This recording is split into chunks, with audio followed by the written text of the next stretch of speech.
आज का हमारा टॉपिक बायोलॉजी में आनुवंशिकता एवं जैव विकास चैप्टर से जैव विकास के सिद्धांत।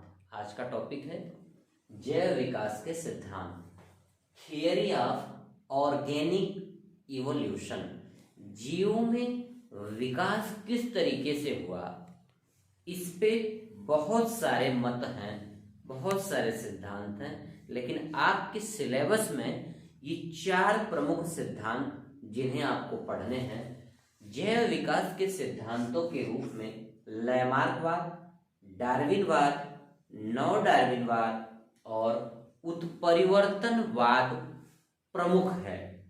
इन्हीं चारों वादों में से, सिद्धांतों में से जो सबसे प्राचीन और पुराना सिद्धांत माना जाता है लैमार्कवाद। इस लैमार्कवाद को आज हम पढ़ेंगे। लैमार्कवाद यानी लैमार्क का जैव विकास का सिद्धांत, इसे ही लैमार्कवाद के नाम से जाना जाता है। या देखिए, लैमार्कवाद, लैमार्किज्म, इंग्लिश में लैमार्किज्म, जैव विकास के जो प्रचलित सिद्धांत हैं, उन प्रचलित सिद्धांतों में जैव विकास के जो प्रचलित सिद्धांत हैं कि जीवों का विकास कैसे हुआ है, उन सिद्धांतों में फ्रांसीसी वैज्ञानिक यानी लैमार्क साहब कहाँ के रहने वाले थे? फ्रांस के रहने वाले थे। इनका पूरा नाम जीन बैप्टिस्ट डी लैमार्क। इनका पूरा नाम क्या है? Jean Baptiste D Lamarck. 1744 से 1829, मतलब जीन बैप्टिस्ट डी लैमार्क साहब फ्रांस के रहने वाले थे। इनका जन्म 1744 में तथा मृत्यु 1829 में हुई थी। ये सिद्धांत सबसे पुराना सिद्धांत है। लैमार्क का जो सिद्धांत है जैव विकास का, ये सबसे पुराना सिद्धांत है। किन्होंने? लैमार्क साहब ने।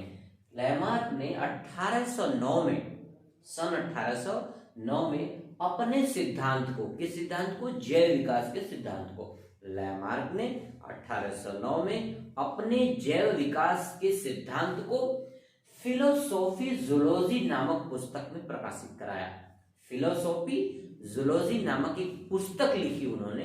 इसमें उन्होंने अपने जैव विकास सिद्धांत को प्रकाशित कराया।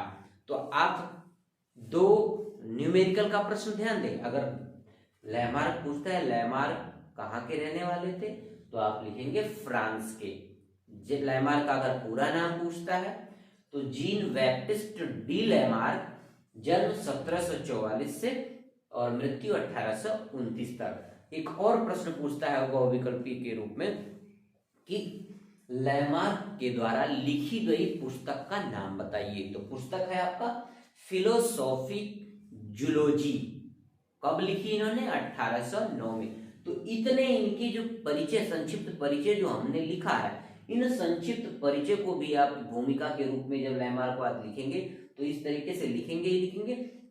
सिर्फ इतने में ही आपको हो सकता है 2-1 बहुविकल्पी प्रश्न भी मिल जाए बोर्ड में। तो इसलिए बहुत ही महत्वपूर्ण है ये। एक बार सेंटेंस को पुनः देख लो। जैव विकास के प्रचलित सिद्धांत में फ्रांसीसी वैज्ञानिक जीन बैप्टिस्ट डी लैमार्क 1744 से 1829 का सिद्धांत सबसे पुराना सिद्धांत है। इन्होंने 1809 में अपने सिद्धांत को फिलोसोफी जूलॉजी नामक पुस्तक में प्रकाशित कराया। इनका सिद्धांत लैमार्कवाद के नाम से प्रचलित हुआ। इन्होंने अपने इस लैमार्कवाद, जो ये सिद्धांत दिया है, इसको प्रमुख 4 बातों को आधार मान करके इन्होंने अपना सिद्धांत दिया। तो इन्होंने मुख्यतः 4 बातों पर प्रमुखता से प्रकाश डाला। आइए एक बार इसके सेंटेंस को देख लें, फिर लेक्चर विस्तार से।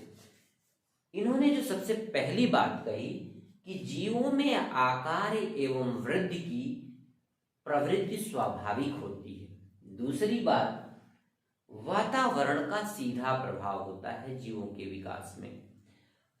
अंगों के प्रयोग एवं अनुप्रयोग की भी भूमिका होती है कि अंगों का किस तरह से प्रयोग हो रहा है। किसका कम प्रयोग हो रहा है, किसका अधिक प्रयोग हो रहा है। तो कहने का तात्पर्य अंगों के प्रयोग एवं अनुप्रयोग पर भी इन्होंने प्रकाश डाला कि ये भी बहुत ही महत्वपूर्ण है जैव विकास में। अगली जो बात बताई उन्होंने, उपार्जित लक्षणों की वंशागति। उपार्जित लक्षणों की वंशागति जैव विकास में कैसे सहायक है, ये भी उन्होंने बताया कि कैसे अपने पुराने पूर्वजों से लक्षणों को अर्जित करके परिवर्तन के फलस्वरूप पीढ़ी दर पीढ़ी जीवों का विकास होता है। तो कहने का तात्पर्य, लैमार्कवाद ने इन 4 प्रमुख बातों पर प्रकाश डाला। पहला, जीवों के आकार में वृद्धि की स्वाभाविक प्रकृति। दूसरा, वातावरण का सीधा प्रभाव। तीसरा, अंगों का प्रयोग एवं अनुप्रयोग। चौथा, उपार्जित लक्षणों की वंशागति। और लैमार्क ने अपना ये जो सिद्धांत दिया, यह सिद्धांत इन्होंने जिराफ को, इसको केंद्र बिंदु में रख के जिराफ को, जिराफ का उदाहरण दिया। साउथ अफ्रीका के रेगिस्तानों में, वहां पे साउथ अफ्रीका में जिराफ रहते थे। शुरुआत में वहां पे घासें थी, तो छोटी टांगों, दोनों बराबर टांगों के जिराफ पाए जाते थे और सामान्य गर्दन के जिराफ पाए जाते थे, ऐसा उनका मानना था। बाद में समय के अनुसार वहां की घासें खत्म हुई, जंगल में ऊंचे ऊंचे पेड़ पौधे, रेगिस्तान गर्म हुई, लंबे लंबे पौधे हुए, तो उन पौधों को खाने के लिए घास खत्म हो चुकी थी, तो जिराफ को प्रयास करना पड़ा, तो गर्दन और अगली टांगे लंबी हुई, ये ऐसा। और फिर उन्होंने सर्प का भी उदाहरण दिया था कि झाड़ियां थी, झाड़ियों में सर्प घुसता था, उसकी टांगें उसको दिक्कत करती थी, तो धीरे धीरे क्या हुआ, टांगों का कोई प्रयोग नहीं रहा, धीरे धीरे आने वाले समय बाद में वो टांगे खत्म हो गई, तो सर्प में टांगे नहीं होती। और जिराफ की अगली गर्दन और अगली टांग, जिराफ की गर्दन और अगली टांगे लंबी क्यों होती हैं, क्योंकि ये वातावरण के जो प्रभाव थे, वातावरण में अंगों के प्रयोग और अनुप्रयोग आदि और उपार्जित लक्षणों की वंशागति के आधार पर इन्होंने जिराफ को उदाहरण मान करके, जिराफ को केंद्र बिंदु मान करके इन्होंने अपने सिद्धांत का प्रतिपादन किया। तो एक बात पुनः विस्तार से, जीवों में आकार में वृद्धि।